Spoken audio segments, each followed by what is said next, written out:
மனிதா, உன் பயணம் எங்கோ தொடங்கி எங்கோ முடிகிறது. கருவறையில் தொடங்கி கல்லறையில் முடிகிறது. இதுதான் உண்மையான பயணம். இடையில் எத்தனையோ பயணம், அதில் கவலைகள் நிறைந்த தருணம்.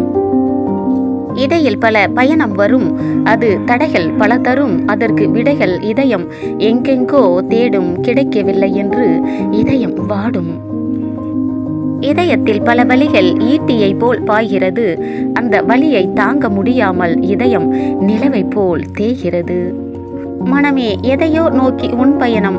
என்னடா வாழ்க்கை என்ற மயக்கத்தில், கிடைக்குமா கிடைக்காதா என்ற ஏக்கத்தில், போகலாமா வேண்டாமா என்ற தயக்கத்தில் எதையோ தேடி நடக்கிறாய், காலத்தை கடக்கிறாய். கலங்காதே மனமே, அந்த வானத்து நிலவும் சிறிது நாட்கள் தேய்வதுண்டு. மீண்டும் ஒரு நாள் பிரகாசமாய் ஜொலிப்பதுண்டு.